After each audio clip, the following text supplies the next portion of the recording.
Good morning students, I am ripple पारी from royal international school.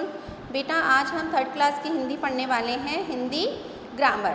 तो हिंदी जो व्याकरण है, हिंदी व्याकरण के अंदर हमारा थर्ड जो लेसन था वो करीबन कंप्लीट हो चुका था। आज इस लेसन का हम दोबारा से सारांश एंड क्वेश्चन आंसर दोनों एक बार दोबारा देख लेते हैं।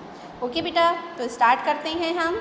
देखिए इसके अंदर एक कविता दे रखी है, उस कविता को हम गुनगुनाते हैं और फिर हम आगे पढ़ते हैं। बुलबुल मीठा मीठा गाती, मुरली मीठी मधुर बजाती, बुलबुल की अपनी पहचान लगती तभी बहुत गुणवान। अब इसके अंदर क्या दे रखा है कि इसके अंदर अलग अलग आपको क्या दे रखी है बेटा, मात्राएं दे रखी है ना। कहीं पे कू की मात्रा है, कहीं पर ई की मात्रा है, कहीं पर आ की मात्रा है ना।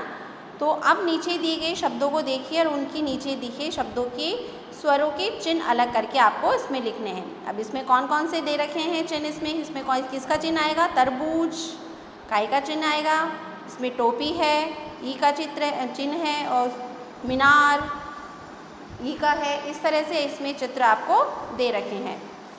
अब आप स्वरों के चिन्हों के बिना इन शब्दों को पढ़ने का अगर प्रयास करेंगे तो क्या हो जाएगा, स्वरों के चिन्हों के बिना जो शब्द क्या होते हैं बेटा, अधूरे होते हैं ना। बिना चिन्ह के कोई भी शब्द भली प्रकार से नहीं बनता है और ना ही उसका अर्थ निकलता है, इनके अर्थ भी नहीं रहते हैं। जो चिन्ह आपसे इन शब्दों से अलग किए हैं ये चिन्ह ही स्वर की क्या कहलाती है बेटा, मात्राएं कहलाती हैं। प्रत्येक स्वर के लिए एक निश्चित चिन्ह होता है जिसे हम क्या कहते हैं, मात्रा। समझ में आया कि प्रत्येक स्वर के लिए क्या होता है, एक चिन्ह होता है और उस चिन्ह को हम क्या कहते हैं बेटा, निश्चित चिन्ह को हम मात्रा कहते हैं। स्वर जब व्यंजन से मिलते हैं तब उसका रूप क्या हो जाता है, परिवर्तित हो जाता है, अर्थात बदल जाता है। स्वरों के प्रयोग उनकी मात्रा के रूप में होते हैं, इसलिए व्यंजन के साथ स्वर लिखकर उनकी मात्रा लगाते हैं। और एक इम्पॉर्टेंट चीज़, ए स्वर की कोई भी मात्रा नहीं होती है, अर्थात मात्रा किसे कहेंगे, स्वरों के निश्चित चिन्ह को हम क्या कहलाती हैं, क्या कहेंगे बेटा, मात्रा कहेंगे। बेटा मैं सिर्फ सारांश करवा रही हूँ, लेसन मैंने डिटेल में बहुत अच्छी तरह से पहले समझा चुकी हूँ, है ना। सिर्फ मैं इसका दोबारा से आपको सारांश करवा रही हूँ, इसलिए इतनी डिटेल से आपको नहीं समझा रही हूँ। डिटेल से मैंने पहले वह जो वीडियो था ना उसमें कंप्लीट करवा दिया था। अब बेटा इसके अंदर कुछ मात्राएं दे रखी हैं आपकी, वो मात्राएं आपके स्वर की मात्राएं हैं, व्यंजन की मात्राएं हैं और फिर इनके अंदर जो वाक्य है वह वाक्य आपको बना रखा है। तो जो मात्रा है वह जैसे ए की, छोटी की, बड़ी की, छोटा ऊ की, और इसी तरह से व्यंजन की मात्राएं भी दे रखी है ना। और इसके अंदर ए की मात्रा दे रखी है, फिर इनके अंदर आपको जो मात्रा है उस मात्रा का मिलान करके और उसको शब्द बना रखे हैं और शब्द से क्या बनते हैं बेटा, वाक्य बनते हैं। तो ये वाक्य आपको बना के दे रखे हैं। आगे बेटा इसके अंदर सिर्फ एक इम्पॉर्टेंट चीज़ है आपकी, वो है रे की मात्रा, कि रे के साथ में जो मात्रा होती है उसका अलग अलग तरीका होता है। रे की जो मात्रा होती है कई जगह अलग अलग रूप में लगती है, कि रे के साथ ऊ या ऊ की मात्रा उनके आगे पीछे ऊपर नीचे न लगकर कहाँ लगती है, रे के पेट में। पेट का मतलब इस तरह से। ओके बेटा, ये जैसे आपके रे प्लस ऊ प्लस रू बन गया, तो यहाँ मात्रा कहाँ लग गई है, रे के अंदर लगी हुई है ना, पेट के अंदर, तो इसको पेट के अंदर मात्रा कहते हैं। ओके बेटा, री की मात्रा हमेशा व्यंजन के नीचे लगती है, नीचे अर्थात पैर पर, इस जगह ये वाली जो मात्रा है ना, जो लिखी हुई है पृथ्वी, ये वाली मात्रा है ना।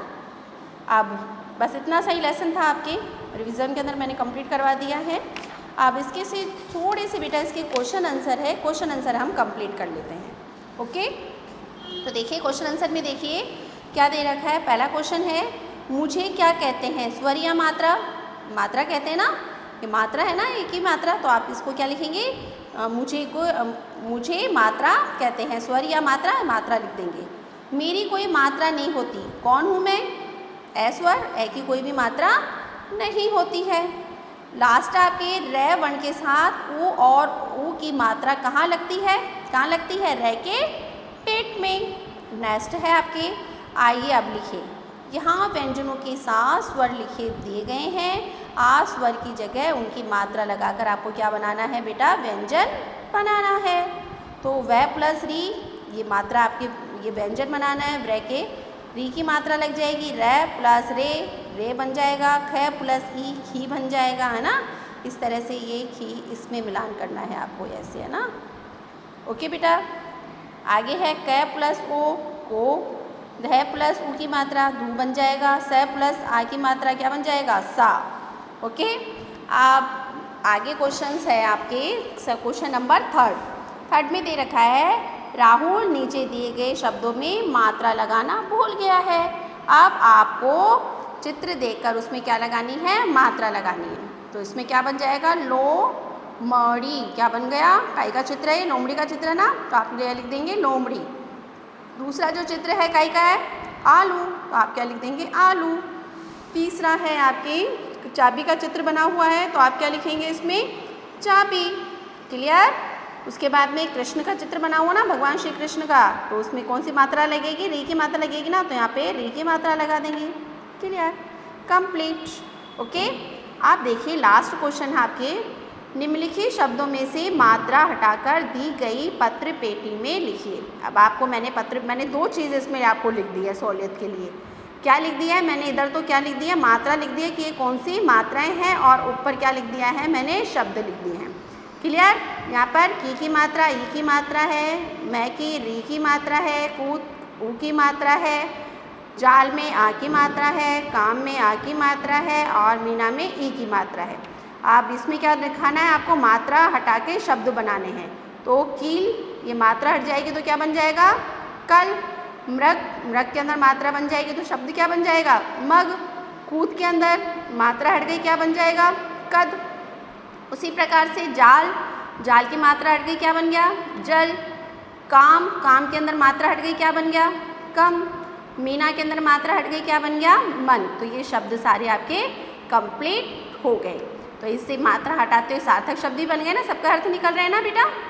ओके बेटा, आपके लेसन इज कंप्लीट हो गया है, आपके क्वेश्चन आंसर भी कंप्लीट हो गए हैं। अब नेक्स्ट वीडियो के अंदर हम आगे वाला नेक्स्ट जो लेसन है वह न्यू लेसन स्टार्ट करेंगे। ओके बेटा, आज के लिए इतना ही। Good day, goodbye, take care.